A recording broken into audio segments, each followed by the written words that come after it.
Aujourd'hui, vraiment, le Amen. Seigneur nous a inspiré un message que je trouve très, très, très particulier et très, très, très, très important, sachant que c'est la première fois que j'enseigne dessus.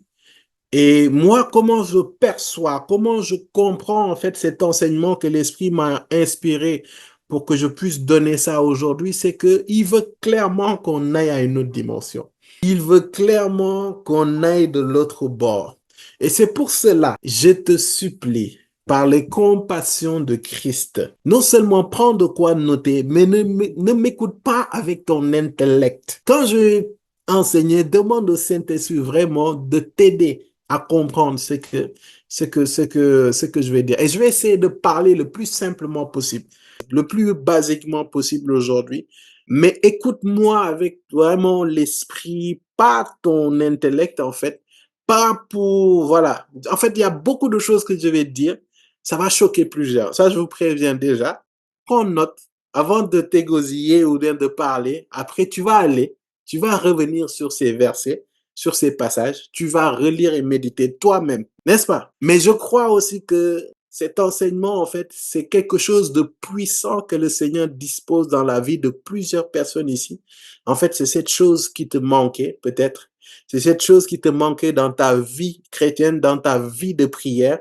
Et aujourd'hui, le Seigneur vient disposer de cette chose très, très puissante et qui, pour moi, fait partie des 4 piliers, c'est-à-dire fait partie des piliers de l'Église. Quand je parle de l'Église, c'est une Église en tant qu'entité. Donc, aujourd'hui, nous allons vraiment ensemble aller écouter le Seigneur par rapport au mystère de la Sainte Seine. Parce que c'est mystérieux. La Sainte Seine, c'est mystérieux.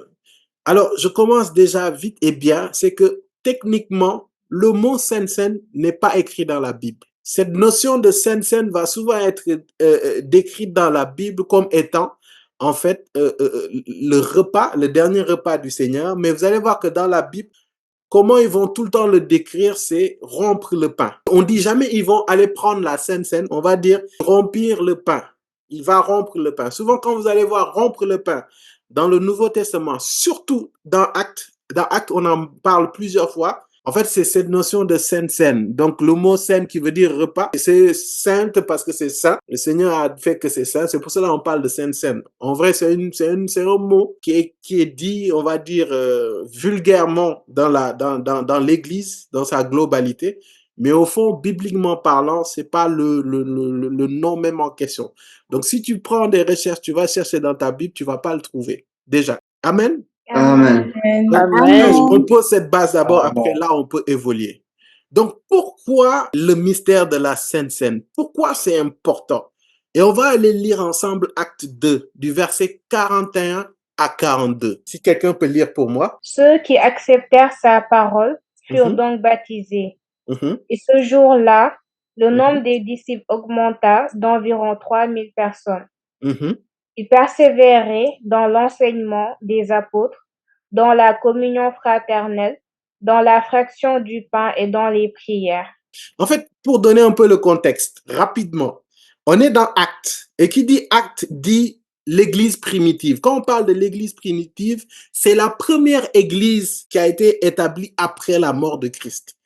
En d'autres termes, l'acte 2 là, en fait, c'est le même chapitre où les apôtres ont reçu le Saint-Esprit, le baptême du Saint-Esprit. Et il parlait en langue. Et vous allez voir qu'automatiquement, Pierre va parler à des milliers de personnes. Ces milliers de personnes vont naître de nouveau, vont accepter Jésus-Christ comme Seigneur et comme Sauveur. Donc ça, c'est le début de l'Église, en fait, qu'on est en train de décrire. Et vous allez voir qu'on dit ceux qui acceptèrent. Donc, après le discours de Pierre, d'un coup, en une fois, 3000 personnes ont accepté Jésus. Que le Seigneur nous donne cette grâce au nom de Jésus. Amen. Amen. Ordinaire, ce que le Saint-Esprit peut faire. Amen. De quelqu'un qui était un trouillard, qui rejetait le Seigneur, qui a renié le Seigneur. Il est devenu quelqu'un qui s'est affirmé devant des milliers de personnes, a annoncé l'évangile aux milliers de Juifs qui étaient très réfractaires à l'évangile et il a gagné 3000 âmes. Que le Seigneur fasse de toi un gros et grand gagnant d'âmes au nom de Jésus. Amen. Je ne sais pas Amen. toi, mais je déclare cette Amen. parole sur ma vie au nom de Jésus. Amen. Amen. Donc, il dit, ceux qui acceptèrent sa parole furent donc baptisés. Et ce jour-là, le nombre de disciples augmenta d'environ 3000 personnes. On dit quoi? Ils persévérèrent dans l'enseignement des apôtres, dans la communion fraternelle, 2, dans la fraction du pain, 3, et dans les prières. En d'autres termes, pour moi, ce sont les 4 piliers de l'Église primitive et actuellement de l'Église dans laquelle nous sommes. L'enseignement des apôtres, la communion fraternelle, la fraction du pain et la prière. Et je vais pousser même la réflexion et dire que un chrétien qui persévère, qui veut grandir, doit demeurer dans ces 4 choses. L'enseignement des apôtres. En d'autres termes, la parole. La parole à travers la Bible, mais aussi la parole à travers les enseignements. Recevoir des enseignements de qualité. Recevoir des enseignements inspirés du Saint-Esprit. Et toi-même, dans tes moments de méditation, recevoir la parole. Est-ce que quelqu'un me suit? Yes, La amen. deuxième chose, c'est la communion fraternelle. Lorsqu'on parle de communion fraternelle, en fait, c'est cette attitude-là de passer du temps entre frères et sœurs en Christ. Ça te fait grandir. C'est pour cela qu'on vous invite à venir aux rencontres. C'est pas pour vous fliquer, c'est pas pour vous forcer à quoi que ce soit. Ta croissance spirituelle dépend aussi de la communion fraternelle. Parce que seule ta croissance spirituelle va aller en dents de scie. Parfois, tu vas avoir des rythmes qui sont en haut rythme et parfois, tu vas être en bas régime. Et lorsque tu es en bas régime, tu as besoin de regarder à un frère, à une sœur. Tu as besoin de quelqu'un, en fait, qui te challenge. Tu as besoin de quelqu'un qui t'encourage. Tu as besoin de quelqu'un qui a peut-être plus de maturité que toi, mais aussi des gens qui ont moins de maturité que toi ont besoin de toi aussi pour grandir. Et c'est comme ça l'Église. Dieu te donne des révélations pour les autres et d'autres te donnent des révélations. Et tu vas faire aussi, à travers la communion fraternelle, c'est là où Dieu va tester les choses que tu as. Dieu va tester les choses qu'il a déposées en toi. Tu pries pour que Dieu te donne l'amour de Dieu. Justement, quand Dieu va te donner son amour, il faut que quand tu vas être dans la communion fraternelle, en dehors d'aller dans le monde, parfois vous allez vous effriter. Avoir des frères et sœurs en Christ, ça ne veut pas dire qu'il n'y aura pas de problème. N'oubliez pas que l'Église, c'est la plus grande hôpital à ciel ouvert. Dans le sens où c'est des gens qui sont blessés, c'est des gens qui ont leurs problèmes, qui viennent à Jésus-Christ. C'est des gens imparfaits qui viennent à Jésus-Christ pour être perfectionnés, perfectionnables. Donc, à travers la communion fraternelle, la Bible dit le fer aiguise le fer. À travers la communion fraternelle, tu vas t'aiguiser avec tes frères et sœurs en Christ. Crois-moi, si tu crois que tu peux grandir comme il se doit dans le Seigneur, seul dans ton coin, tu te lèves. En fait, c'est comme le Seigneur nous dit que nous sommes ses brebis et c'est lui notre berger, n'est-ce pas? En fait, tu es comme une brebis dans la montagne, là où il y a des loups et tu décides de t'isoler du troupeau et de sortir de l'enclos. C'est pour cela qu'on dit, il persévérait dans quoi? Dans l'enseignement des apôtres. En fait, l'enseignement des apôtres représente la nourriture. Mais on dit aussi qu'ils persévéraient dans la fraction du pain. Et lorsqu'on parle de fraction du pain, comme j'ai dit au début, c'est le mystère de la Sainte Seine. C'est la Sainte Seine même en question. L'Église primitive persévérait dans ça. Donc, en d'autres termes, ça veut dire que autant la communion fraternelle est importante, autant la fraction du pain aussi est importante. Et il pousse encore, il dit, il persévérait quoi? Dans la prière. Franchement, la prière, je ne vais pas passer du temps dessus. Réfère-toi à l'ancienne série d'enseignements sur la victoire par la prière. La fraction du... C'est le sujet de notre enseignement aujourd'hui. Et l'objectif de cet enseignement, en fait, c'est de vous donner certains points à savoir en quoi consiste cette fraction du pain, en d'autres termes, la Sainte Seine, pourquoi prendre la Sainte Seine et comment prendre la Sainte Seine. C'est ces 3 points. Et je prie que le Seigneur me permette d'être fidèle de ces 3 points. En quoi consiste la fraction du pain? Pourquoi prendre la Sainte Seine? Et comment prendre cette fraction du pain? Et on va donner quelques nourritures solides par la grâce de Dieu. Amen. Donc, on va aller décrire en quoi consiste la fraction du pain. Et on va aller dans Matthieu 26, du verset 26 à 29. Matthieu 26, du verset 26 à 29.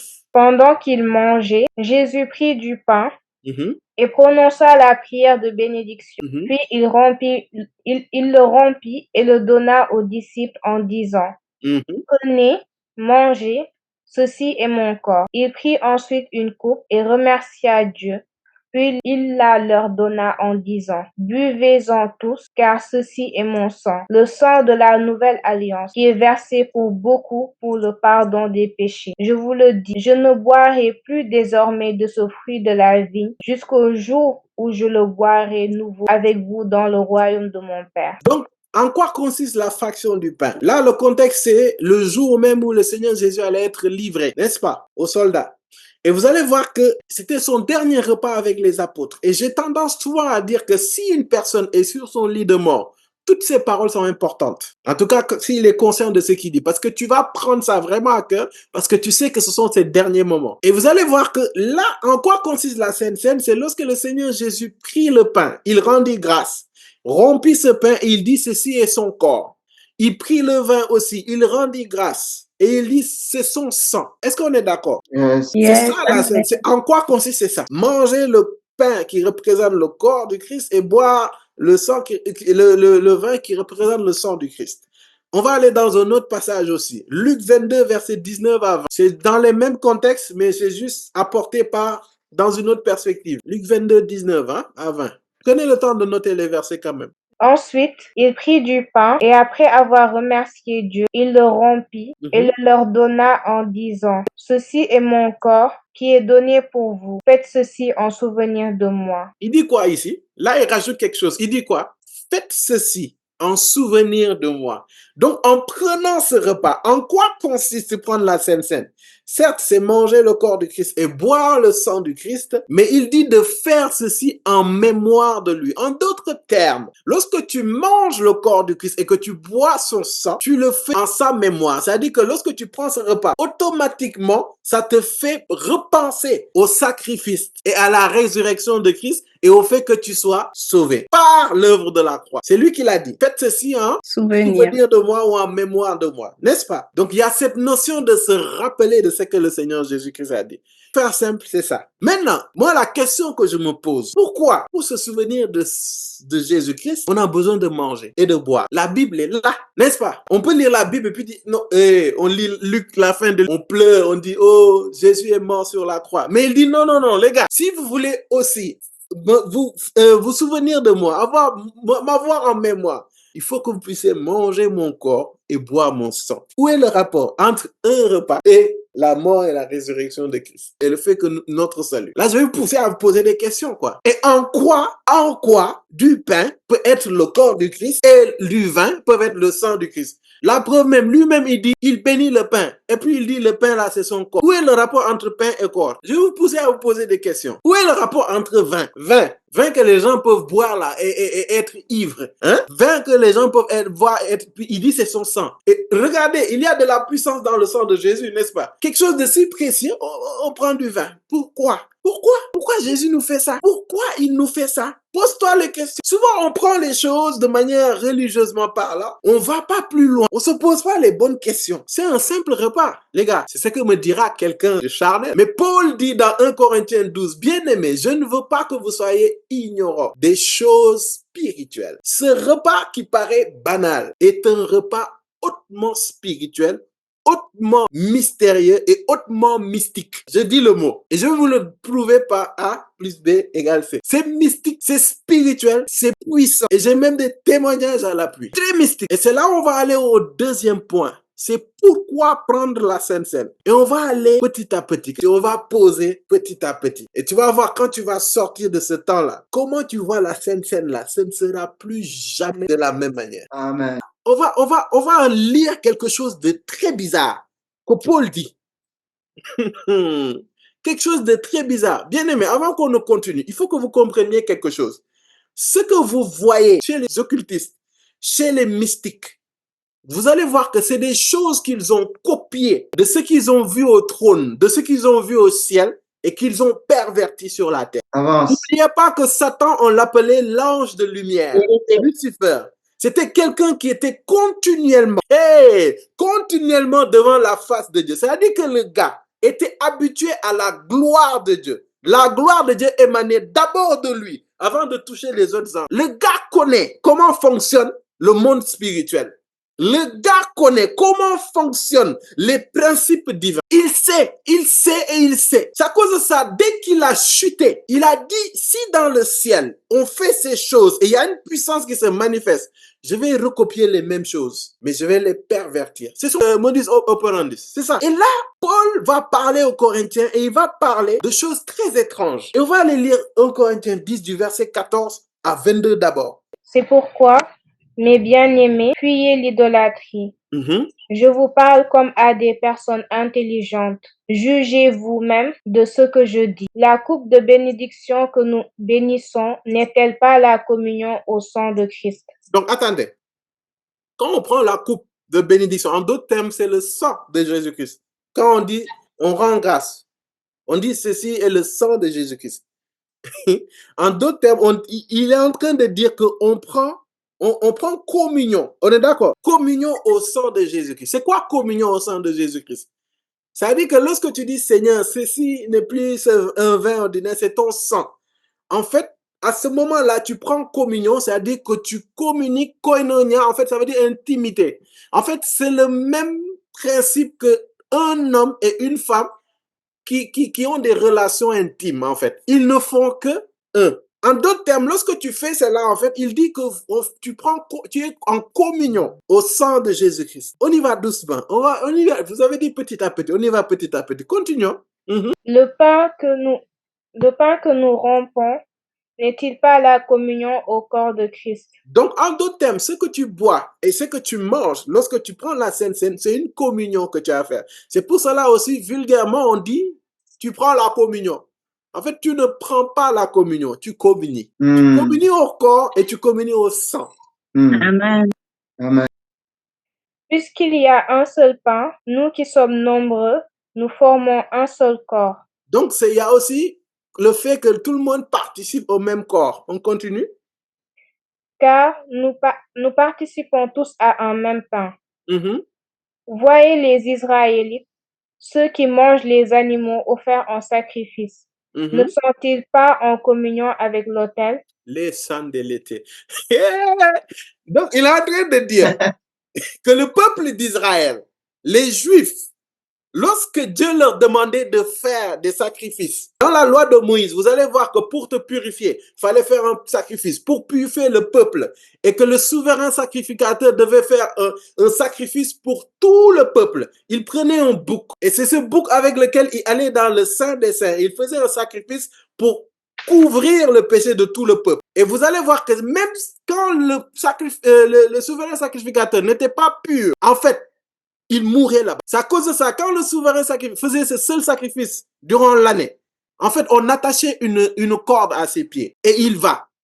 Et s'il reste longtemps sans bouger, sans qu'il ne voit pas, il tire, il voit s'il est mort ou pas. Après, s'il est mort, on le tire pour sortir. Parce que si tu entres pour le prendre, tu allais te faire tuer. Et c'est là d'où vient le mot bouc émissaire. En fait, le bouc émissaire, en fait, c'est ce bouc-là qui a été utilisé pour substituer, en d'autres termes, l'impurité du peuple. Et on dit, bon, ça c'est l'un des sacrifices. Il y a aussi le sacrifice de purification, le sacrifice des tourtereaux. Et même les femmes, quand elles avaient leur menstru dans le peuple d'Israël, elles étaient impures pendant un temps. Et après une semaine, je crois, elles allaient faire un sacrifice pour être purifiées. Donc, il y a beaucoup de sacrifices que Dieu demandait. Et il dit qu'à chaque fois qu'ils faisaient des sacrifices, à chaque fois qu'ils faisaient des offrandes, ils étaient en communion à l'autel. Quel autel? L'autel qui a été établi selon quoi? Selon ce que Moïse avait vu durant les 40 jours et 40 nuits avec le Seigneur. Le tabernacle. Vous allez voir que cet autel-là, c'était une préfiguration des choses à venir. Donc, ça faisait que sur la base de ça, là, en fait, ils avaient une relation avec Dieu. Mais on va pas aller dans ça. Mais retenez quelque chose. Sacrifice. Les sacrifices que faisaient les Juifs, ils communiaient avec l'autel. On va y aller doucement, ne vous inquiétez pas. On va revenir, on va tout casser. On continue. Verset? Verset 19. Exact. Que veux-je donc dire? Que la viande sacrifiée aux idoles aurait de l'importance ou qu'une idole serait quelque chose? Pas du tout. Mais ce que les non-juifs sacrifient, ils le sacrifient à des démons et non à Dieu. Or, je ne veux pas que vous soyez en communion avec les démons. Et attends, il a dit, je ne veux pas que vous soyez en communion. avec les démons. Ok, Avance. après je vais donner le contexte, vous allez comprendre pourquoi il parle ainsi.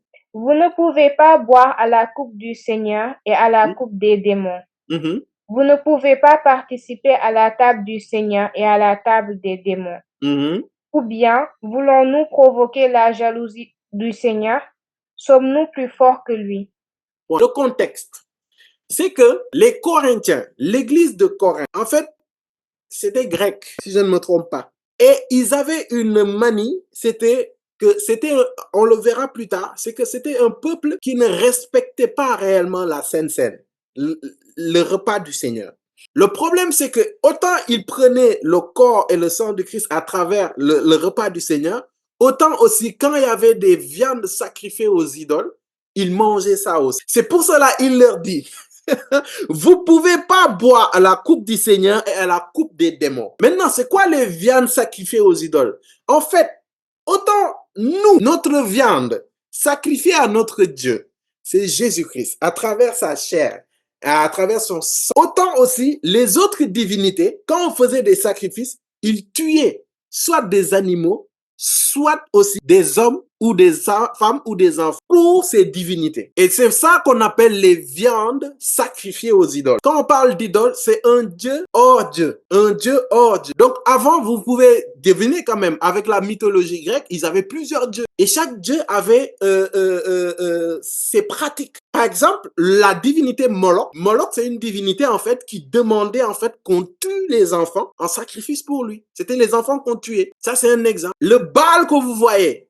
dans Exode, si vous vous rappelez, lorsque Dieu a libéré les Israélites et que Moïse est monté à la montagne jusqu'à 40 jours, 40 nuits et que le peuple a pressé, mince, j'ai oublié le nom, le peuple a Aaron, merci, a précipité Aaron pour qu'il fasse quoi? Un veau d'or. Et dans ce veau d'or-là, ils ont tué des choses et ils dansaient autour, ils se prostituaient. Ça, c'était le culte à Baal. Et quand ils mangeaient ces viandes, c'était des viandes sacrifiées aux idoles. Que lorsque vous buvez à ces coupes, lorsque vous mangez ces viandes qui ont été sacrifiées, vous associez à des démons. En d'autres termes, tout comme à travers la Sainte Seine, tu t'associes à Jésus-Christ. Tu le fais en sa mémoire. De la même manière, lorsqu'il y a des sacrifices qui se font, actuellement là que je suis en train de parler, tout sacrifice qui se fait, c'est fait à des démons. Yes. Amen. Tu sais pourquoi? Parce que le Seigneur Jésus-Christ a fait le sacrifice perpétuel. Il l'a fait une bonne fois pour toutes, c'est fini.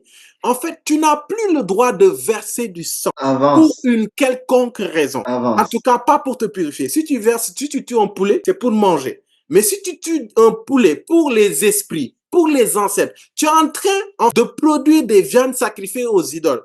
Si tu tues un mouton, chaque fois à une période de l'année, tu es en train de le sacrifier à quelqu'un, mais c'est pas à notre Dieu. Amen.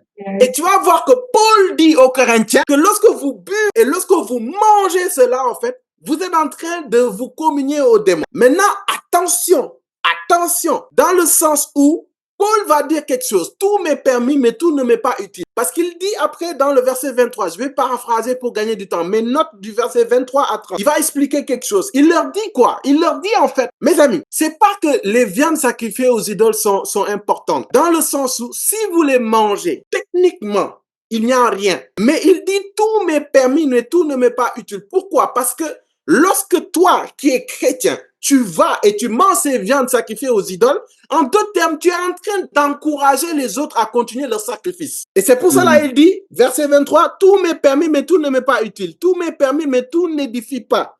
Il dit que personne ne cherche son propre intérêt, mais plutôt celui de l'autre. Mangez de tout ce qui se vend au marché sans vous poser de questions par motif de conscience. On saute. Si un non-croyant vous invite et que vous acceptiez d'y aller manger, que tout ce qu'on vous présentera sans vous poser de questions par motif de conscience. Ça dit, quand on t'invite, va, mange, mais pose pas de questions. Mais, il dit quelque chose. Mais si quelqu'un vous dit c'est de la viande offerte aux idoles, n'en mangez pas à cause de celui qui vous a informé et par motif de conscience. Par motif de conscience. Par motif de conscience. Je parle ici non de votre conscience, mais de celle de l'autre personne. Pourquoi, en effet, ma liberté serait-elle jugée par une conscience étrangère? Si moi, je mange avec reconnaissance, pourquoi devrais-je être blâmé à propos d'un aliment pour lequel je remercie Dieu? En d'autres termes, il dit, mon gars, c'est pas que c'est important, mais pour l'autre, tu n'as pas mangé. Et moi, je l'ai expérimenté. Moi, j'avais une conscience très rapide. C'était quoi? Je suis en Jésus-Christ. Il n'y a rien qui peut m'atteindre. Pourquoi? Parce que je suis en Christ. Pas par qui je suis, mais c'est parce que je suis en Christ. Donc, les gars, ils faisaient leur sacrifice là. Chez les manquants du pour, ils tuent des coqs et tout. Les gars, ils mettent, je frappe mal la nourriture. Je me disais, il n'y a aucun effet en fait. Ça peut pas, parce que le sang de Jésus me sanctifie. Mais un jour, j'ai compris ce verset et Dieu me l'a fait comprendre d'une manière très incongrue. Là, on sort les gros français. Je suis allé dans une maison chez un frère et la maman de mon frère qui est en Christ, qui a donné sa vie à Jésus, parlait à une autre tata et lui disait, toi, viens à Jésus, arrête, parce que la personne là avait les esprits de divination. Et elle faisait beaucoup de sacrifices pour les ancêtres et il préparait et il mangeait. La tata, en fait, c'était ma tante. C'était ma tante. Donc, au moment où la maman de mon ami évangélisait ma tante, je suis venu et je discutais avec mon bro. La maman de mon bro évangélise. Il lui dit, arrête ces trucs-là, hein, ça sert à rien, hein, ça va te fatiguer. Confie-toi à Jésus-Christ et tout, et tout. Il dit, mais moi, je fais plus rien. Moi, je fais juste les sacrifices là, on prépare et puis on mange. La maman dit, même ça, tu dois arrêter. Et elle dit à la maman de mon ami, mais comment ça, je dois arrêter? Si mon neveu, qui est chrétien, qui est comme vous, il mange ça, donc ça veut dire que c'est bon. J'étais comme ça. Là, j'ai dit, ouais, Seigneur, tu es fort. Là, tu m'as donné une belle gifle là. Donc moi, personnellement, selon ma conscience, ça ne me dérange pas. Ça ne peut rien me faire. Mais parce que je mangeais ça, le message que j'envoyais, c'est que je cautionnais cela et que c'était bien. Parce qu'ils disent qu'il est chrétien. S'il est chrétien, il marche avec le Seigneur, il marche selon la parole de Dieu et qu'il fait certaines choses, ça veut dire que ces choses sont bonnes. Bien aimé, ce n'est pas seulement les viandes sacrifiées aux idoles. C'est dans tout m'est permis, mais tout ne m'est pas utile. Dans votre vie, en tant que chrétien, pesez la portée de vos actes. Moi, à cause de la posture que le Seigneur m'a donnée, il y a des choses que je les fais, ça me fait rien, mais je ne peux plus les faire. Pas parce que ça a un effet, mais pour ne pas être une pierre d'achoppement pour une autre personne. Le Seigneur Jésus-Christ, oui, par Paul, dit au peuple de Corinthe, lorsque vous prenez la coupe ou la viande sacrifiée aux idoles, vous êtes en communion avec les démons. Vous allez me dire, mais comment ça se fait? Vous ne posez pas de questions, donc je continue. Comment ça se fait? Comment ça se fait? Dieu a fait grâce. Et je crois que parmi nous, on est majoritairement d'un peuple de l'Afrique de l'Ouest. Je vais vous poser la question, comment ça se fait aussi qu'une épouse qui a un mari infidèle, juste en lui donnant à manger et il met quelque chose dans sa nourriture, il arrive à garder son mari dans le foyer? Vous voyez, il y a des choses que vous voyez, mais vous ne constatez pas. Question. Autant on peut basser quelqu'un là à travers la nourriture. L'épouse là, elle met quelque chose dans sa nourriture. Depuis lors là, son mari maintenant, il reste à la maison, il prend tout son argent, il donne. Comment? Juste par le fait qu'il ait mangé. Est-ce que vous voyez? Vous voyez? Donc, à travers la nourriture, il y a quelque chose de spirituel qui a été communiqué. Maintenant, est-ce que je peux vous donner je vous donne un petit truc et puis je retourne dans mon message. La Bible dit dans Lévitique que l'âme, en d'autres termes, la vie se trouve dans le sang. Bien aimé, ce que nous mangeons, ça va où? Dans Dans notre le sang. Dans le sang. Dans le sang. Ce que tu manges, ça va où? C'est pas un hasard lorsqu'on dit tu es ce que tu manges. Est-ce que je peux pousser? Yes. Est-ce que tu as déjà essayé un jour de manger jusqu'à avoir plein là au ventre? Tu as bien mangé. Et puis tu es allé essayer de prier. L'âme se trouve dans le sang. Il y a un contact qui se fait. Et la personne, il va prendre la nourriture. Il va faire des choses. Il va faire quelque chose. Il va parler sur la poudre en question. Et en parlant, en fait, cette poudre-là va communiquer, en fait, un esprit. Et cet esprit-là, lorsqu'il va être mis dans la nourriture, pourquoi il n'a pas dit, mets quelque chose sur l'oreiller, ou bien il respire ça, c'est bon, ou bien tu le mets sur sa tête et tout. Non, il dit, il faut qu'il mange ça. Pourquoi? Parce que l'esprit, là, en fait, lorsqu'il va être en contact avec la poudre là et qu'il va mettre ça dans la nourriture, il va manger la nourriture. En fait, en mangeant la nourriture, cette nourriture va aller dans le sang. Et le sang va être au contact de cet esprit-là. Et Lévitique dit que aussi l'expiation de l'âme se fait par le sang. C'est pour cela les Juifs, lorsqu'ils essayaient d'expier leurs péchés, ils faisaient verser du sang. Et lorsque Dieu voyait le sang là, en fait, ce sang là, il voit ça comme quelque chose qui vient expier les péchés qui étaient dans l'âme. Sauf que le problème, c'est que c'est expié, mais c'est encore là, ce n'est pas effacé. Il n'y avait qu'un seul sang qui avait la capacité d'effacer. C'est le sang de Jésus-Christ, parce que lorsqu'on va dans l'âme de Jésus-Christ, l'âme de Jésus-Christ n'a jamais péché. Il n'y a que quelque chose de pur. Amen. Il y a quelque chose de pur qui peut effacer quelque chose d'impur. Quelque chose d'impur ne peut pas effacer quelque chose d'impur. C'est pour cela que le sang des agneaux, c'était certes des animaux, mais parce que ces animaux n'étaient pas très conscients, parce que c'est par la conscience que tu pêches. En vrai, les animaux ne pêchent pas vraiment. Pourquoi? Parce qu'ils ne sont pas conscients. C'est parce que tu es conscient du péché que tu pêches. Et c'est à cause de ça, le sang là va venir, il couvre.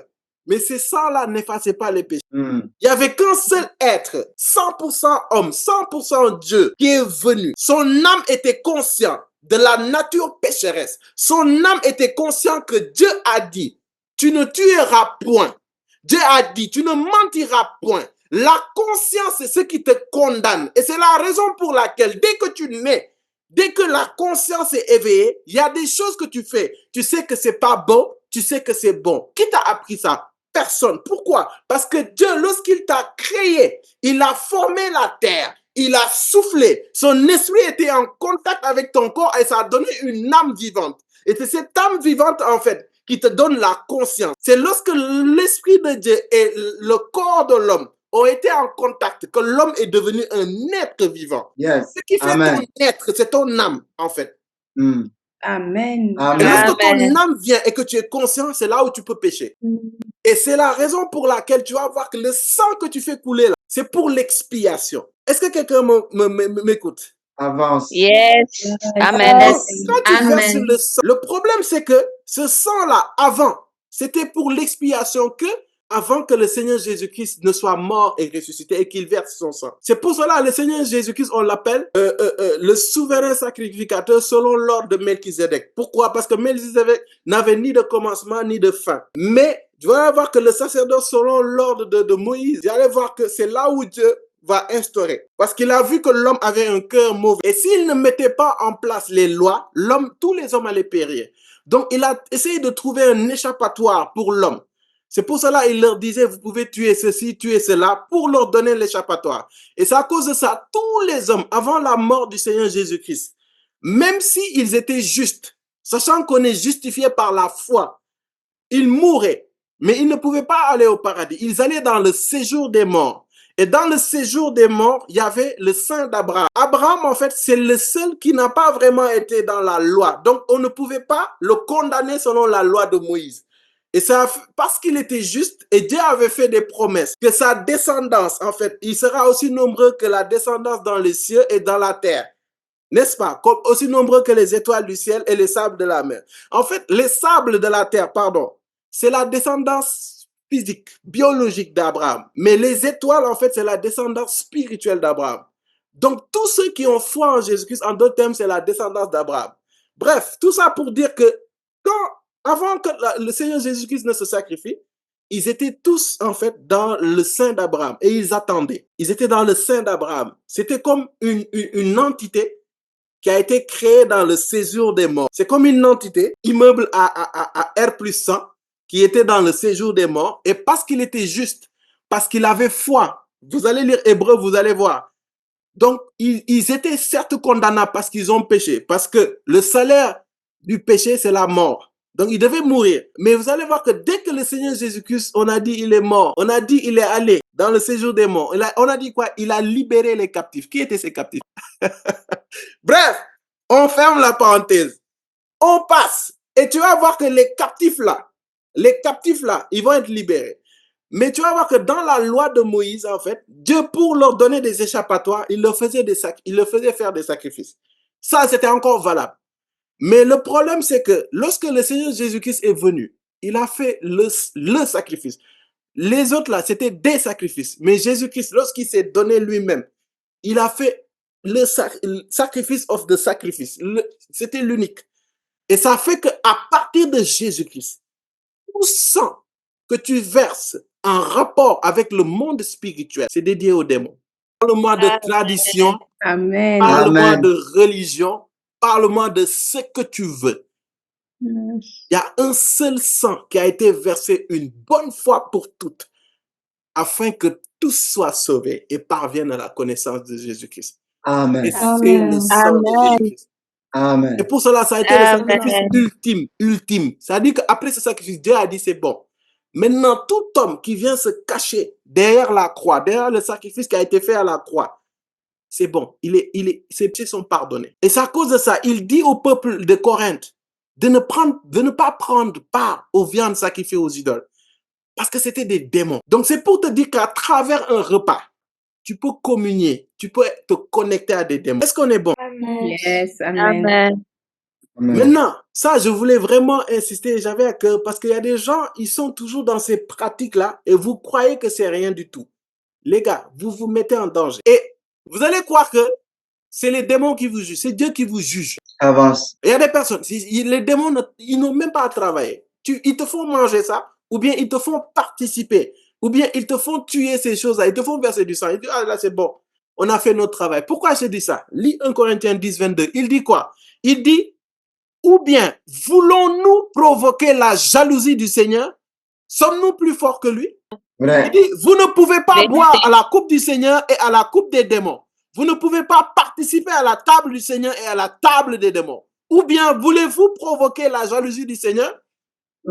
En d'autres termes, en participant à ces sacrifices-là que tu fais, tu es en train de provoquer la jalousie du Seigneur. Parce que tu es en train de lui dire, certes, Seigneur, je te crois, je marche avec toi. Peut-être que j'ai donné ma vie à Jésus à toi. Mais quand même, il faut que je sois en contact avec d'autres esprits. Et Dieu, tu sais comment il prend ça? Il dit, Dieu, je te crois, mais tu ne me suffis pas.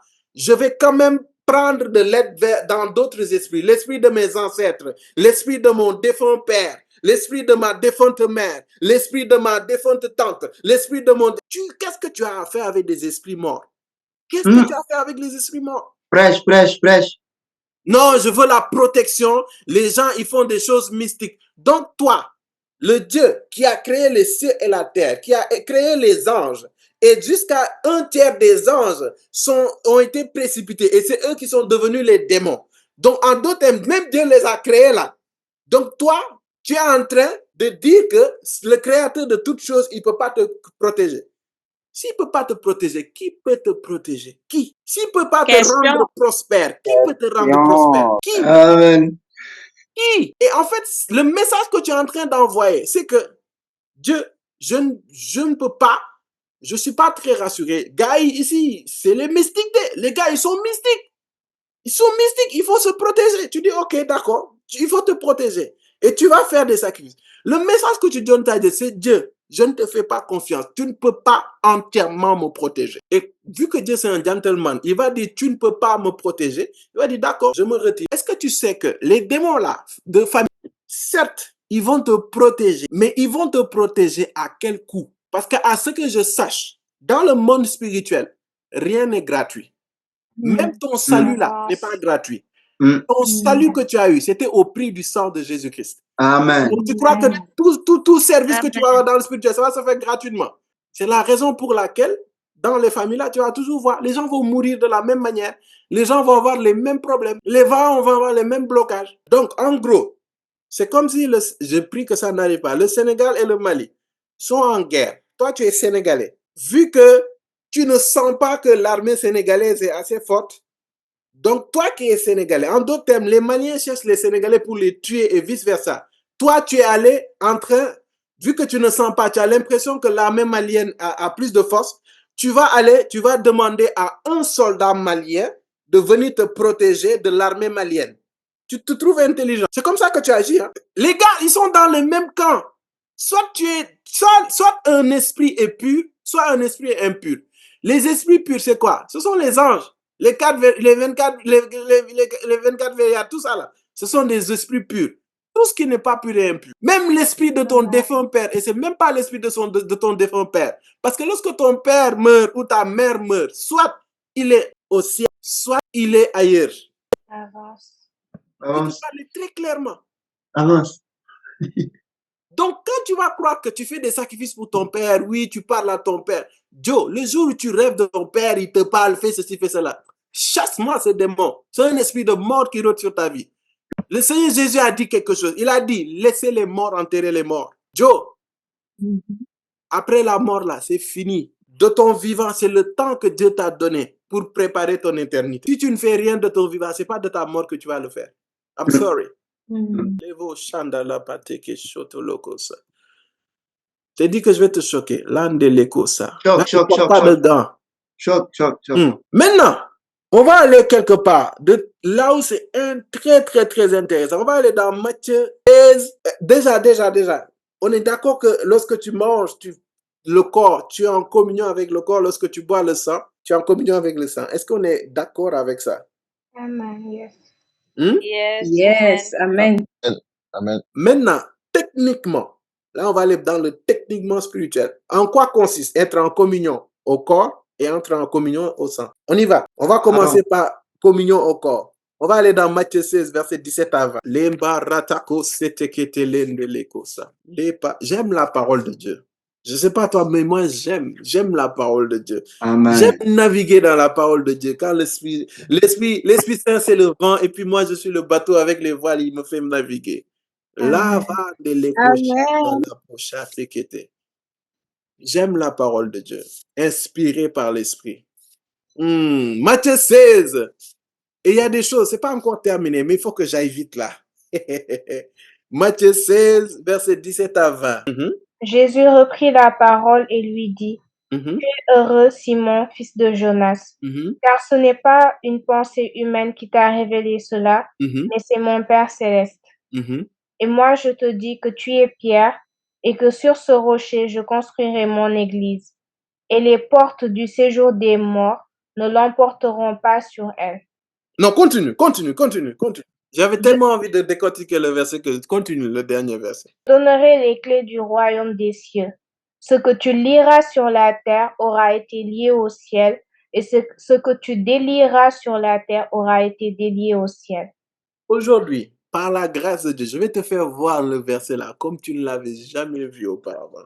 Jésus reprit la parole et lui dit, tu es heureux, Simon, fils de Jonas, car ce n'est pas une pensée humaine qui t'a révélé cela, mais c'est mon Père céleste. Et il dit, et moi, je te dis que tu es Pierre, et que sur ce rocher, je construirai mon église. Et les portes du séjour des morts ne l'emporteront pas sur elle. En d'autres termes, le Seigneur Jésus parle à Pierre. Il était Simon, ça veut dire roseau. Donc c'était quelqu'un qui chancelait, qui n'était pas affermi. Simon veut dire roseau. Et il dit, et je te dis que tu es Pierre et que sur ce rocher. Donc il le dit de quelqu'un qui chancelait. Je te fais un rocher. En d'autres termes, je te fais quelqu'un d'affermi. Et il dit, et sur ce quelqu'un-là qui est affermi, je bâtirai mon église. Et vous êtes étonnés. C'est pour cela, dès que le Saint-Esprit descend, ils reçoivent le parler en langue. Pierre, la première action qu'il a fait, c'est de bâtir une église. Il dit, je bâtirai mon église. Et après, il dit, et les portes du séjour des morts ne l'apporteront pas sur elle. En fait, à travers cette parole, Jésus-Christ avait dit prophétiquement sa victoire sur la mort. Parce que l'église, c'est le corps du Christ.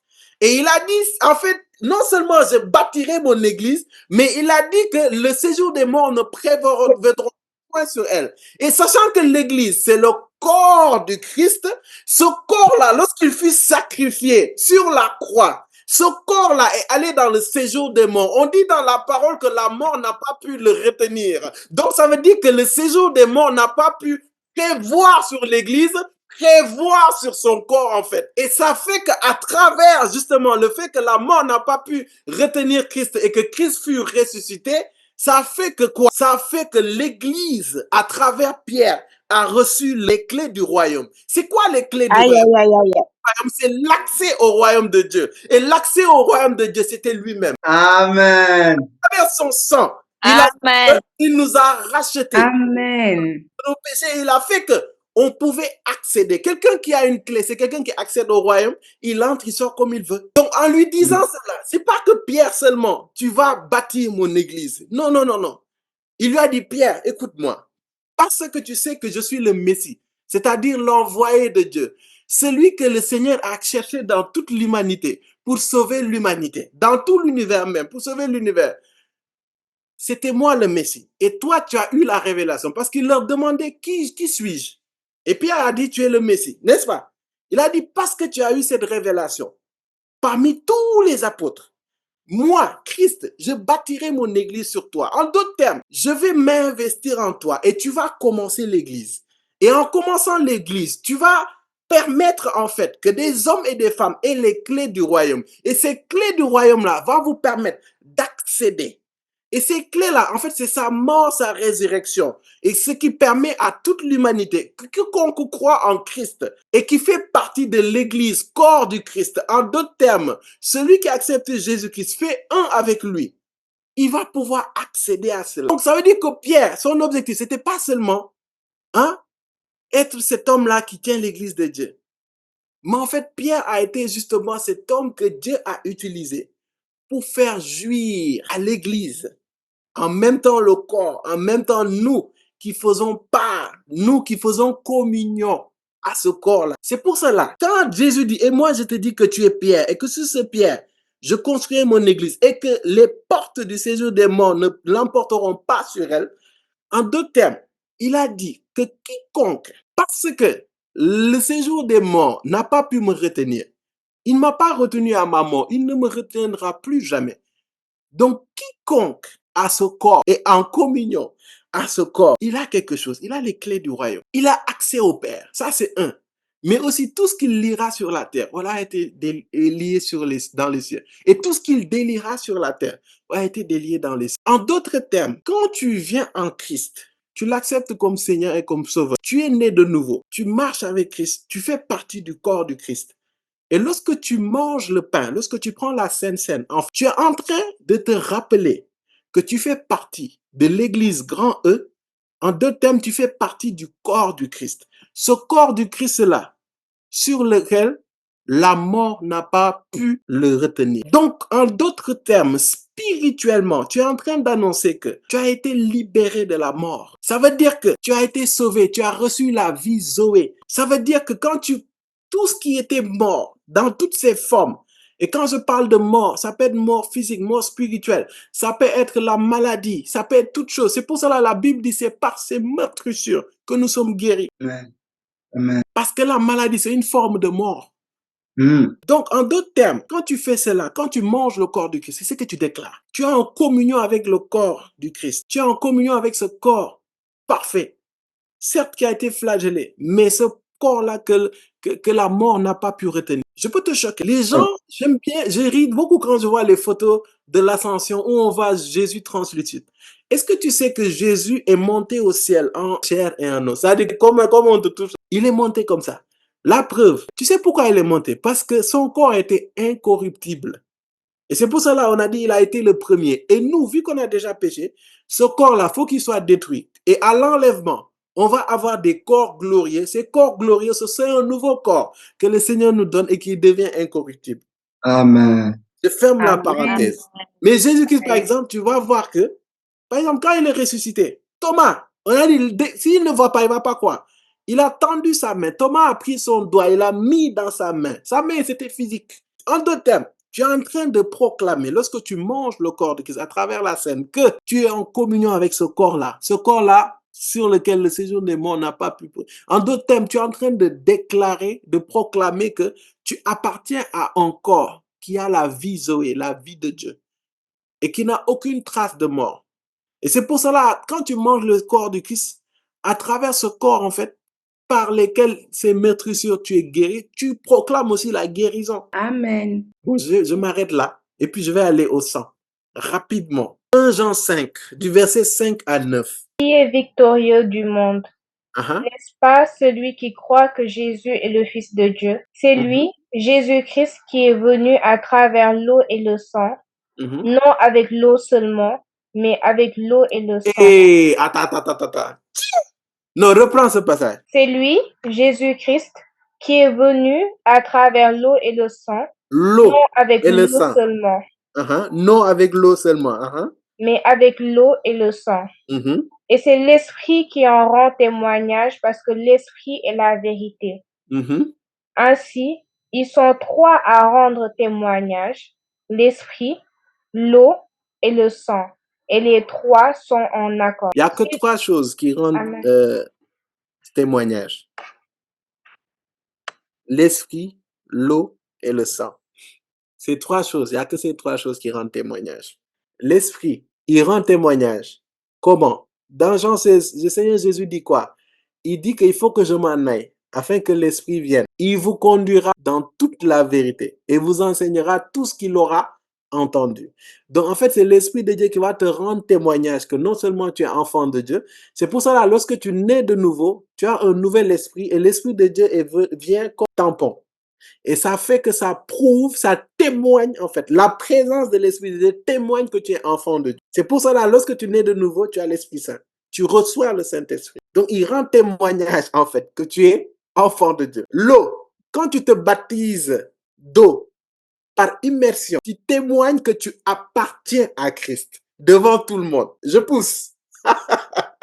Pause. À travers le sang qui est versé témoigne que tu es sauvé. Et quand tu prends la Sainte Seine aussi, tu es en train de témoigner. Tu es en train de témoigner en fait que tu es sauvé par le sang de Jésus-Christ et tu peux aller avec assurance au trône de la grâce. Et c'est la raison pour laquelle quand tu donnes ta vie à Dieu, tu peux pécher, mais dès que tu te repens, on te pardonne tes péchés. Et c'est pour cela, si quelqu'un peut aller lire pour moi 1 Corinthiens 11, 23 à 26, et puis je vais revenir par rapport à l'eau, l'esprit et le sang. J'aime trop vos expressions du visage.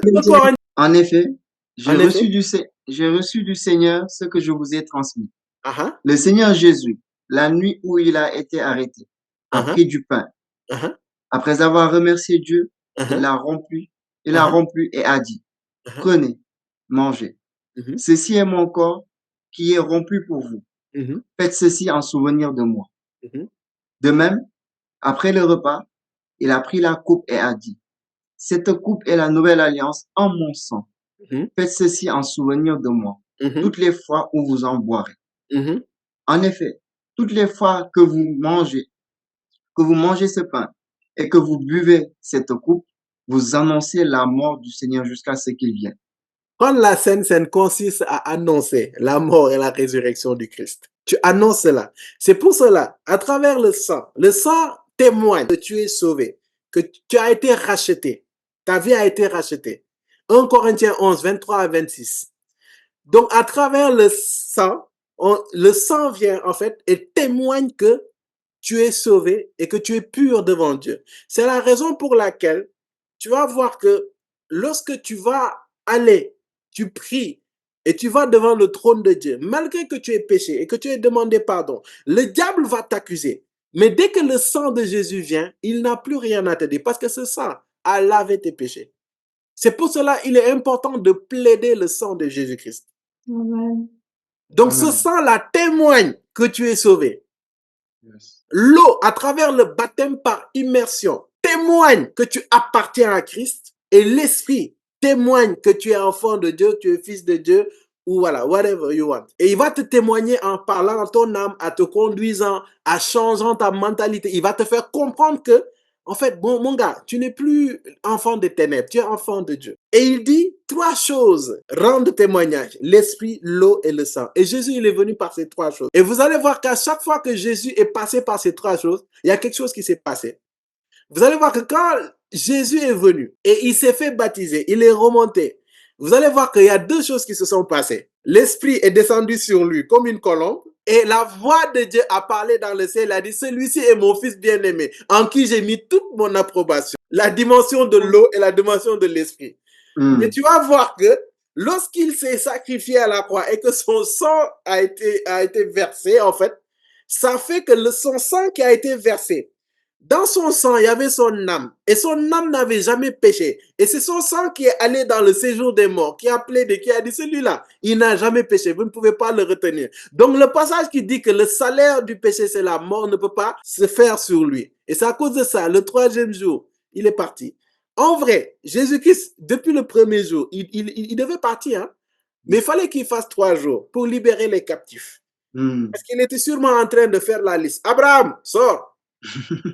Isaac, sors. Jacob, sors. Il a parlé, fin de liste. Et tu vas voir que eux là, ils sont montés au ciel. Mais vous allez voir, il y a quelque chose de bizarre qui s'est passé. Quand Jésus-Christ est mort et il est ressuscité le troisième jour, on a dit quelque chose de très bizarre. On a dit que ce jour-là, il y avait des hommes qui étaient ressuscités et qui étaient rentrés dans la ville. Sûrement, c'était les hommes qui étaient morts dans les dernières périodes. La queue de liste là. Il y a des bon, vous, allez ressusciter, ressusciter, ressusciter. Sûrement, c'était des hommes justes. Je vous ai donné pourquoi la Sainte Seine. Communion au corps, communion au sang. En quoi consiste communion au corps? Tu dis que tu appartiens au corps de Christ, tu appartiens à l'Église. N'est-ce pas? Le sang, c'est que, voilà, tu es sauvé et tu es lavé de tes péchés. Tu es sanctifié, tu es pur par la grâce de Dieu. N'est-ce pas? Maintenant, il y a des choses à ne surtout pas faire lorsqu'on prend la Sainte Seine, lorsqu'on prend le repas du Seigneur. Et je vais donner comment dire? Je vais donner deux passages. L'un se trouve dans 1 Corinthiens 11, du verset 17 à 22. Lorsque tu prends la Sainte Seine, ne fais surtout pas ça. Parce qu'il y a des répercussions. Parce que c'est un repas hautement spirituel. Je vous ai dit ça. Maintenant, vous comprenez que c'est spirituel. En fait, en prenant ce repas, tu es en contact avec le monde spirituel. Yes. J'espère que déjà à partir de là, tu ne vois plus la Sainte Seine comme auparavant. 1 Corinthiens 11 du verset 17 à 22. D'abord, je vais donner après le contexte. Quelqu'un lit pour moi? En faisant la remarque suivante, je ne peux pas vous féliciter, car vous vous rassemblez non pour devenir meilleur, mais pour devenir pire. Tout d'abord, j'apprends que lorsque vous vous réunissez en assemblée, il y a parmi vous des divisions, et je le crois en partie.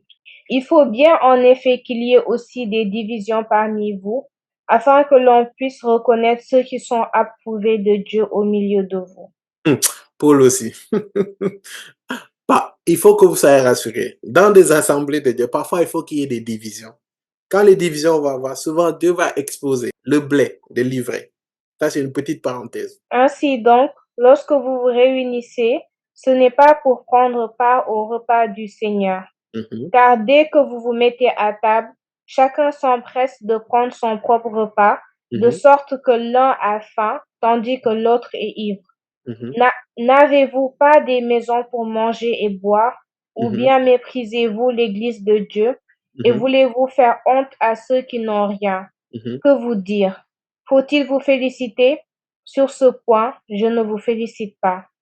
L'une des choses qu'il ne faut surtout pas faire, c'est de prendre la Sainte Seine comme étant un repas ordinaire. Ce n'est pas un repas ordinaire, ce n'est pas un repas pour se remplir la panse. C'est ce qu'on dit, non? Les peuples de Corinthe, ils venaient, ils mangeaient comme si c'était sûrement ils prenaient beaucoup de pain, ils buvaient beaucoup de vin et ils se disaient qu'ils prenaient le repas du Seigneur. Ce n'est pas l'objectif. L'objectif, c'est d'être en communion et d'annoncer Christ, la mort de Christ. Ce n'est pas un repas ordinaire que tu prends. Prends-le avec sérieux, prends-le avec révérence, prends-le avec honneur, prends-le en mémoire de Jésus, prends-le en annonçant sa mort, mais pas en prenant comme si, allez, je prends un vulgaire pain et puis je prends un vulgaire vin. C'est pas ça. Chaque fois que tu vois le pain et que tu vois le vin, ou bien tu vois le fruit de la vigne, vois cela comme le corps et le sang de Christ. Donc, je pense que si tu le vois comme ça, tu vas pas prendre ça en outrance, tu prends ça avec tellement de légèreté. Il faut surtout pas faire ça, bien aimé. C'est bon? On va maintenant dans 1 Corinthiens, toujours, mais le verset 27. À partir du verset 27 à verset 34. C'est pourquoi celui qui mange ce pain ou boit la coupe du Seigneur indignement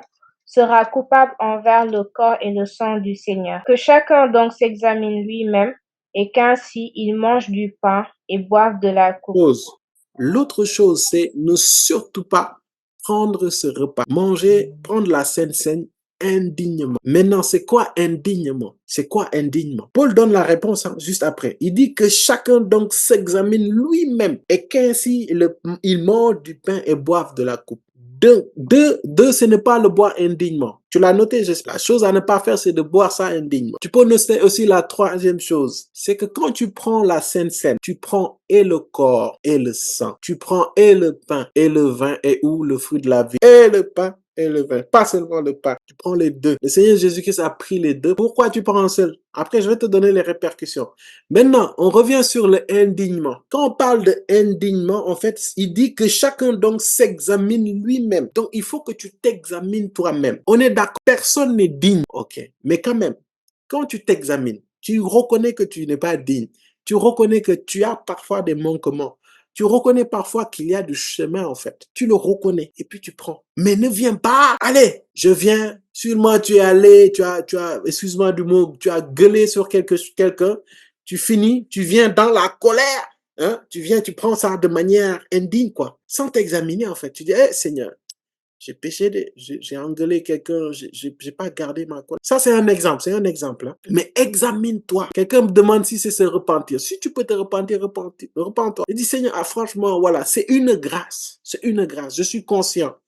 Lorsque je regarde, je me rends compte que c'est une grâce de participer à ton corps, de communier à ton corps et de communier à toi. C'est une grâce que je sois sauvé. Bien-aimé, j'espère que quand je parle de communier corps et communier sang, vous ne voyez pas ça comme si tu recommunies ou recommunies au corps ou recommunies au sang. J'espère que tu es conscient de ça. Ça a été fait lorsque tu as accepté Jésus-Christ. C'est bon. C'est fait une bonne fois pour tout. Mais tu le fais en souvenir. Est-ce qu'on est clair par rapport à ça? J'ai senti le besoin de revenir sur ça. Et aussi, quand on dit on annonce la mort de Christ, j'avais oublié ça. Tu annonces à qui? Dans le verset de 1 Corinthiens 10, on dit faites ceci en ma mémoire, n'est-ce pas? En souvenir de moi ou en ma mémoire, n'est-ce pas? Donc, lorsque tu annonces la mort du Christ à travers la Sainte Seine, tu l'annonces à toi-même d'abord, parce que tu le fais en souvenir. Tu te rappelles que tu es vraiment sauvé, que tu es sanctifié, parfois il peut y arriver que tu l'oublies, hein? Les circonstances peuvent faire que tu doutes du Seigneur, hein? Ou tu doutes que par ces motrissures que tu es guéri. Ça, c'est un point. Tu l'annonces à toi-même, tu l'annonces au Seigneur, mais aussi, effectivement, tu l'annonces au monde spirituel. Et tout à l'heure, je vais donner des exemples. Je voulais préciser cela, après on revient. Donc, tu t'examines, tu ne prends pas ça indignement. Est-ce que c'est clair? Maintenant, Angélique, je vais te redemander de lire le verset 28 et puis tu termines jusqu'au verset 34. Il y a une chose terrible que vous allez voir. Que chacun donc s'examine lui-même et qu'ainsi il mange du pain et boive de la coupe. Car celui qui mange et boit indignement, sans discerner le corps du Seigneur, mange et boit un jugement contre lui-même. Ouais, si tu le prends indignement, tu manges et tu bois un jugement. Continue. C'est pour cela qu'il y a parmi vous beaucoup d'infirmes et de malades, et que plusieurs sont morts. Ouais, c'est pour cela dans des églises ou dans des assemblées, il y a beaucoup d'infirmes, il y a beaucoup de malades et beaucoup sont morts. Pourquoi? Parce qu'ils ont pris le corps et le sang indignement, ou bien ils n'ont pris que le corps. C'est pas moi qui l'ai dit, hein. Relis pour tout le monde avant que vous tombiez sur moi. Joe, Jésus-Christ a pris le corps et le sang. Prends le corps et le sang. Pourquoi tu prends juste le corps? Tu ne sais pas qu'en prenant le corps, tu oublies que c'est le sang qui sanctifie et qui t'y lave. C'est le sang qui va se laver pour que tu ne sois plus condamnable. Ne prends pas seulement le sang non plus. Prends et le corps et le sang. Relis. C'est pas moi qui dis ça, hein. C'est la Bible. Moi, j'aime bien quand je me cache derrière la parole de Dieu. Que chacun donc s'examine lui-même et qu'ainsi il mange du pain et boive de la coupe. Attends, qu'il mange du pain et boive de la coupe. Il n'a pas dit mange du pain ou boire de la coupe. Car celui qui mange et boit indignement, sans discerner le corps du Seigneur, et le sang, mange et boit un jugement contre lui-même. Un jugement contre lui-même. C'est pour cela beaucoup sont jugés. Parce que soit ils prennent la scène indignement ou ils la prennent mal. Et ça, quand tu reçois un jugement, qu'est-ce qui se passe? Alors, c'est pour cela qu'il y a parmi vous beaucoup d'infirmes et de malades et que plusieurs sont morts. Beaucoup d'infirmes et de malades et que plusieurs sont morts. Si nous nous examinions nous-mêmes, nous ne serions pas jugés. Mais quand nous sommes jugés, c'est le Seigneur qui nous corrige afin que nous ne soyons pas condamnés avec le monde. Ainsi, mes frères et sœurs, lorsque vous vous réunissez pour le repas, on s'arrête là. Famille, il faut être sérieux et il faut être rigoureux dans les choses de Dieu. Et là, je parle très sérieusement. Si tu ne peux pas donner à tout le monde le corps et le sang, ne donne pas du tout. Si tu ne peux pas prendre le corps et le sang, ne donne pas du tout. Toi, tu prends le corps et le sang et tu laisses les autres, ils prennent que le corps. Et ça crée des jugements. C'est pour ça qu'il a dit, il reçoit des jugements, il dit, c'est pour cela il y a beaucoup de malades, beaucoup d'infirmes et beaucoup de morts parmi vous. Que ceux qui ont des oreilles pour entendre. C'est la parole de Dieu. Tu ne peux pas refuter cela. Et si tu cherches des subterfuges ou des explications, non, c'est-à-dire que tu vas pas prendre. Mais quelque chose est sûr, moi j'ai fait ma part. Dieu m'a envoyé pour t'annoncer et pour te prévenir. Et je tiens à te préciser, parce que vous connaissez la vérité, vous êtes maintenant condamnable. Est-ce que tu sais ça? Parce que tu connais la vérité, maintenant tu es condamnable. Ça veut dire que si Dieu peut te pardonner parce que tu ignorais, là tu connais. Et si tu vas en âme et en conscience, tu continues dans ça, le jugement de Dieu va s'abattre sur toi. Et crois-moi, si tu es malade, je le sentirai. Tu vas devenir, il faut que je prie pour toi. J'ai prié, mais je sais que ça va rien changer. Prends le corps et bois le sang dignement en t'examinant. Et prends le corps et le sang. Amen. Amen. Est-ce qu'on se comprend? Oui. Yes. Et Amen. prends-le bien. Est-ce que tu as été enseigné jusqu'à ce que tu prends ça tous les dimanches? N'endurcissez pas votre cœur. Écoutez-moi avec l'esprit. Je vous ai dit ça au début, non? Yes. Yes, avant. Si tu m'écoutes avec ton cœur, là, tu vas commencer à entrer dans des débats stériles, comme Paul aime bien, si bien le dire. Après, si tu peux contredire la parole de Dieu, vas-y, hein. Moi, personnellement, voilà quoi. Mais vas-y. Est-ce que c'est clair pour ça? Yes. Comment prendre la Sainte Seine? Comment prendre la Sainte Seine? Je vous laisse noter. Point 1. En prenant du pain et du vin. Alors, dans certaines églises, à la place du vin, ils prennent du jus de raisin. Alors, dans la plupart du temps, il y a quand même quelques considérations, dans le sens où la plupart prennent du vin, du jus de raisin. Pourquoi? Parce que, alors, contextuellement, au temps de Christ aussi, le vin, c'était une boisson, voilà quoi, comme toutes les autres boissons en fait, par exemple. Vous voyez ce que je veux dire? Mais actuellement, tu vas voir que les gens préfèrent pas mettre du vin. Pourquoi? Parce que parfois, dans l'assemblée, il peut y avoir des gens qui ont des problèmes avec l'alcool et en le prenant, ils peuvent chuter. Vous voyez ce que je veux dire? Donc, dans plusieurs assemblées, ils vont plutôt utiliser du jus de raisin. Par exemple, moi, je connais une église, ils vont plutôt prendre du jus de raisin pur, en fait, pur. Ça dit sans additif, rien du tout. Alors, personnellement, si tu es en assemblée, tu vas pas leur dire, donnez-moi du vin.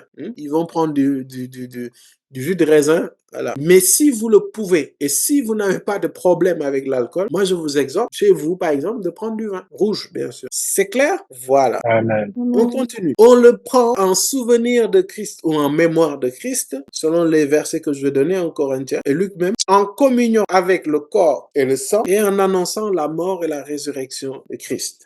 C'est bon? Comment prendre la scène? Normalement, tu dois prendre la scène en assemblée. Quand je dis en assemblée, ça peut être dans l'église, ça peut être dans le ministère, ça peut être aussi en famille chez toi. Moi, personnellement, avec moi, Cindy, Dieu nous fait grâce, chaque semaine, on le prend ensemble. Est-ce que c'est clair? Yes. Amen. Ça, pour le savoir, dans Actes, je peux vous donner plein de versets. Donc, tu peux le prendre chez toi aussi. Là, par contre, là, je vais scandaliser. On va aller dans Acte 2, 46. Chaque jour, Chaque jour, lis doucement. Il faut que tu lises doucement pour que tout le monde entende. Et je vais même relire avec toi pour que les gens entendent. Chaque jour, avec persévérance, ils se retrouvaient d'un commun accord au temple.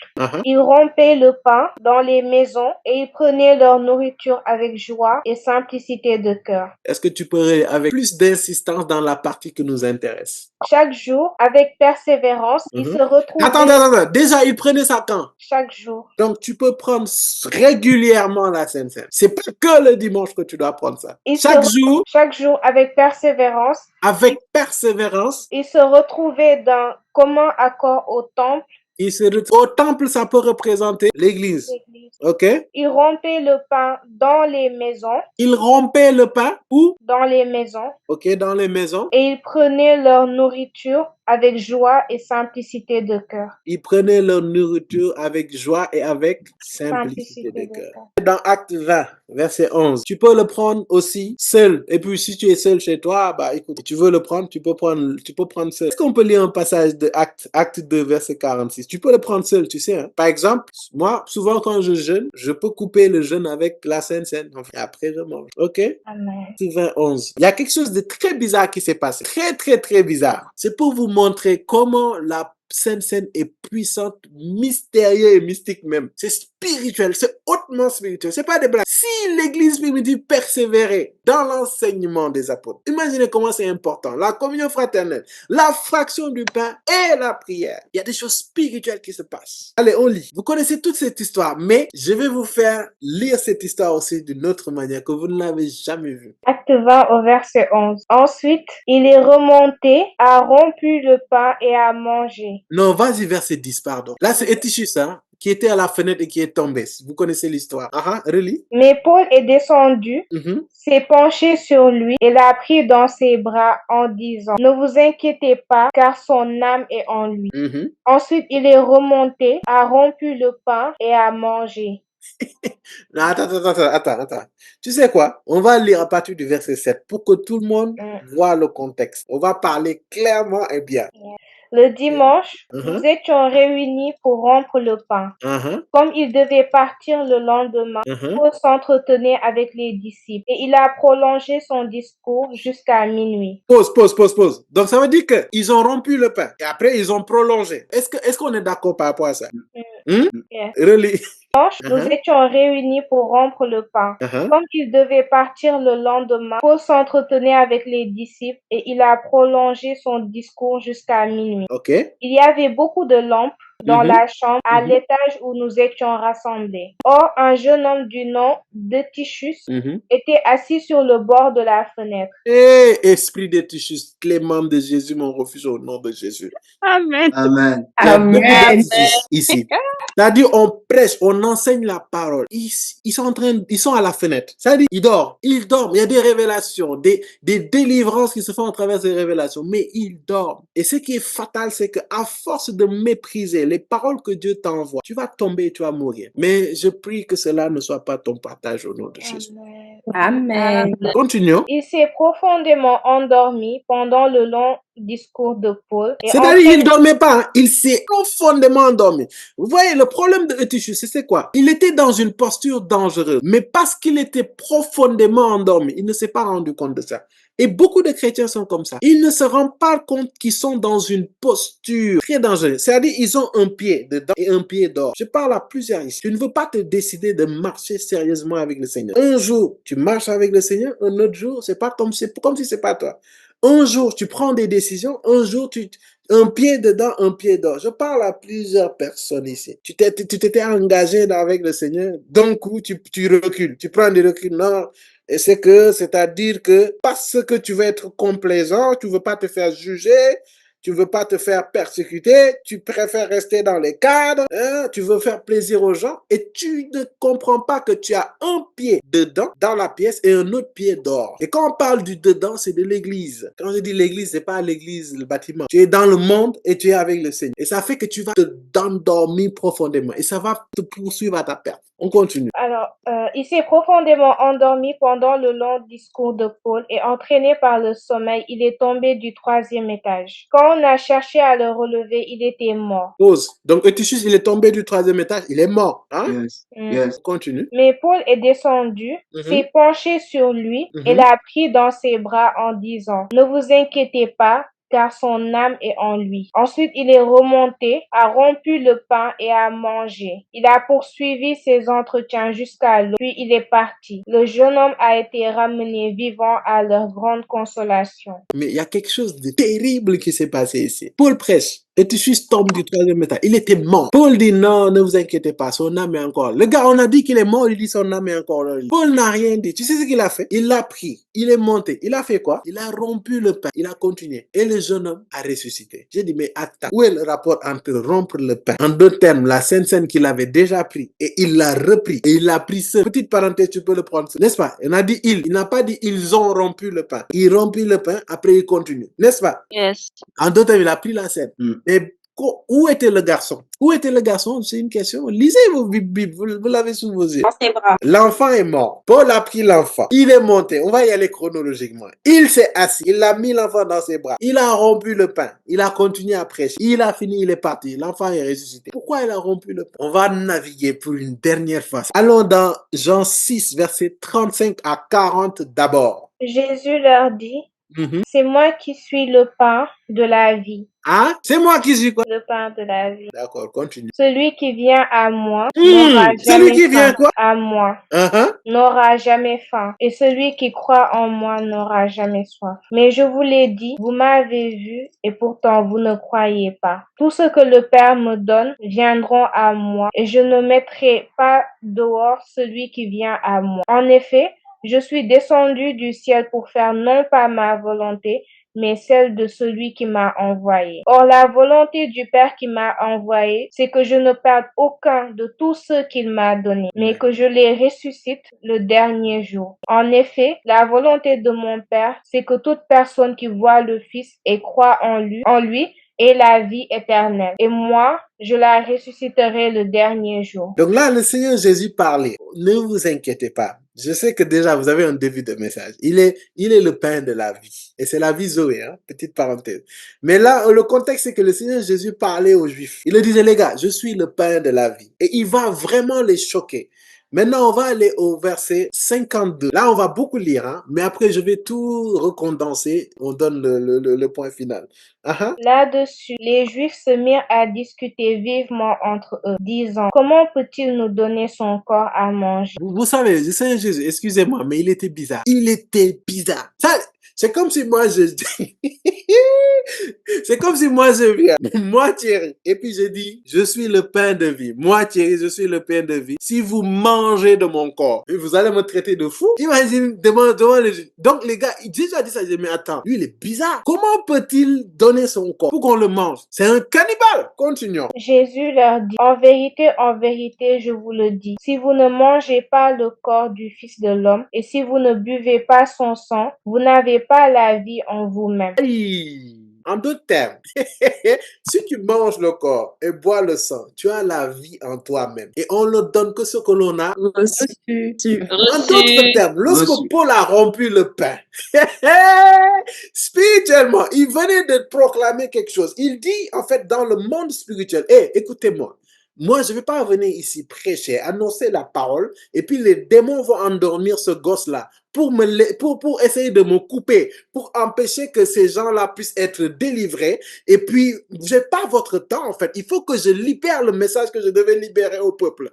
Donc, il descendit, il prit Eutychus, il posa Eutychus, il rompit le pain, il déclara en d'autres termes qu'il avait la vie en lui-même. En ayant la vie en lui-même et en posant Eutychus entre ses mains, point de contact.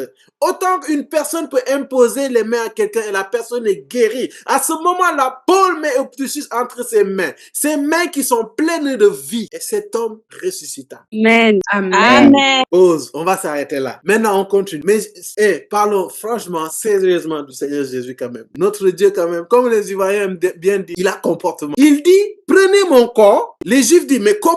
Ils étaient en train de débattre. Jésus leur dit, les gars, en vérité. Ça dit, il l'a encore plus appuyé.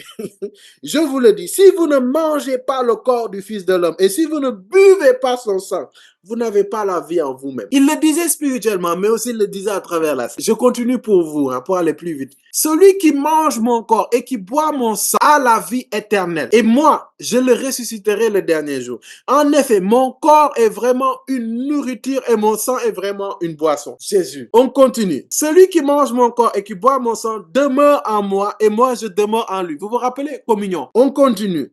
J'accélère là en fait. Tout comme le Père qui est vivant m'a envoyé et que je vis grâce au Père, ainsi celui... Oh là là là. Attends, ça, il faut que je lise ça douce. Tout comme le Père qui est vivant m'a envoyé et que je vis grâce au Père, ainsi celui qui me mange vivra grâce à moi. Là, je suis en train de vous montrer la spiritualité de ce repas. Voilà comment est le pain descendu du ciel. Il n'est pas comme la manne de vos ancêtres ont mangé. Eux sont morts, mais celui qui mange de ce pain vivra éternellement. Jésus dit ces paroles alors qu'il enseignait dans une synagogue à Capernaum. Après l'avoir entendu, beaucoup de ses disciples dire, cette parole est dure, qui peut l'écouter? Peut-être ici aussi, il y a des personnes qui disent, cette parole est dure. Qui peut l'écouter? Sachez que le Seigneur Jésus-Christ aussi, il a fait cet enseignement. Et les gens ont dit, cette parole est dure, qui peut l'écouter? Et cette attitude. Il dit, Jésus savait en lui-même que ses disciples murmuraient à ce sujet. Il leur dit, cela vous scandalise? Jésus, toi, tu sais très bien ce que tu fais. Tu te demandes si cela vous scandalise. Notre papa, là. Il dit, si vous voyez le Fils de l'homme monter là où il était auparavant, c'est l'Esprit qui fait vivre.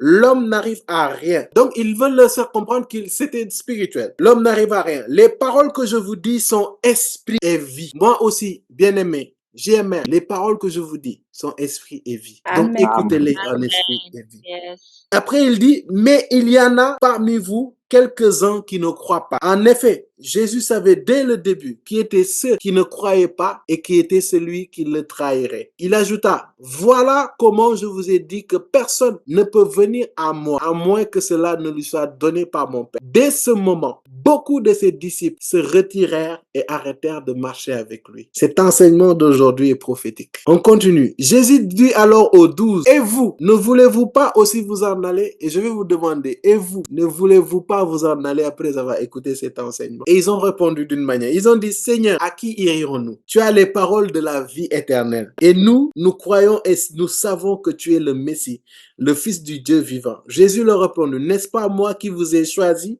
vous les 12, et l'un de vous est un diable?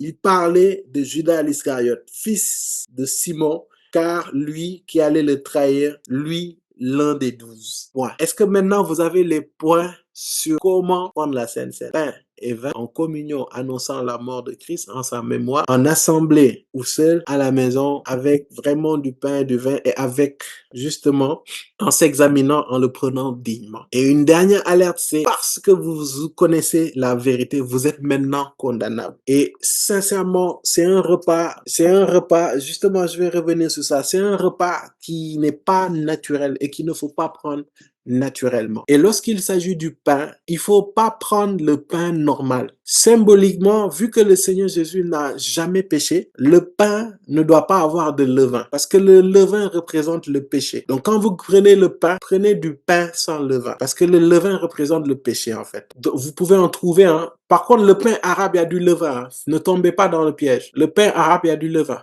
Sur Amazon, vous pouvez acheter, il y a du pain azim. C'est des pains vraiment qui sont cassants et que vous pouvez prendre. Mais comme on dit que c'est lui qui mange mon corps à la vie. Moi, personnellement, je peux vous donner le témoignage d'une dame que je suivais ici en France et qui avait une sorte de, je me rappelle plus exactement c'était quelle maladie, mais elle devait avoir une intervention très délicate, très dangereuse parce qu'elle avait comme une tumeur qui était très mal placée. Et l'instruction que qui m'avait été donnée, c'était de prier avec cette dame pendant 7 jours. Après chaque prière, on prenait la Sainte Seine le matin et le soir. Et Dieu a fait grâce. Le Seigneur l'a béni et l'a fait qu'il a été guéri. Amen. Amen. Il m'est arrivé parfois aussi des jours où j'ai pris la Seine alors que j'étais très mal et puis le Seigneur a fait que j'ai été guéri. Il y avait aussi un témoignage d'un couple qui était vraiment un couple qui se déchirait et ils en avaient marre de leur situation et ils se sont accordés, ils ont prié, ils ont discuté, ils ont prié et le Seigneur leur a dit, priez ensemble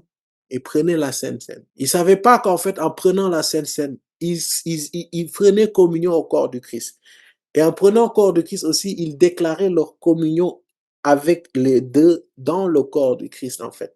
Et leur couple a été totalement restauré. Il y a tellement de témoignages. Parce que quand tu prends le pain, tu proclames la vie en fait. Tu proclames la vie. Et quand tu prends le sang, en fait, tu laves, tu déclares, tu reconnais, tu te rappelles. Et tu annonces qu'en fait, dans le monde spirituel, que non seulement tu appartiens à Christ, non seulement tu es sauvé, mais tu es sanctifié. C'est pour ça qu'il a dit, faites ceci en souvenir de moi. Le temps me manque de donner tous ces témoignages-là, mais il y a plein de témoignages dans ce genre. Après, il ne faut pas prendre ça juste pour prendre ça. Prenez-le sous l'influence du Saint-Esprit. Priez. Quand vous prenez, laissez-vous guider par le Saint-Esprit. Priez par rapport à ça. Mais vous allez voir que ne soyez pas surpris quand le Seigneur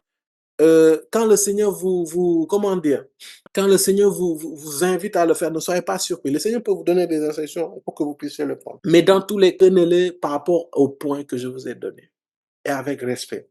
Alors, il y a une question qui se demande, est-ce que ça se prend par immersion? Il faut prendre par immersion. En fait, il faut aussi prendre les choses dans le contexte.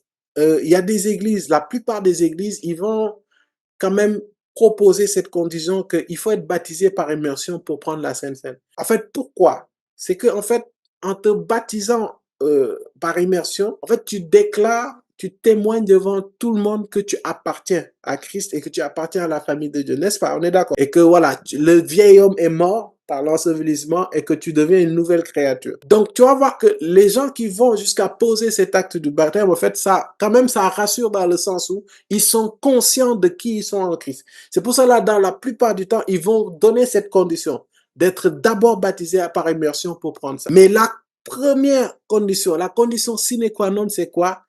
C'est d'être conscient que tu es sauvé et que tu as accepté Jésus-Christ comme Seigneur et comme Sauveur et que tu marches avec lui. C'est la condition sine qua non. Maintenant, souvent on donne la condition d'être baptisé par lui. C'est une question quand même de sécurité et pour ne pas justement que ces personnes soient exposées au jugement de la Sainte Seine.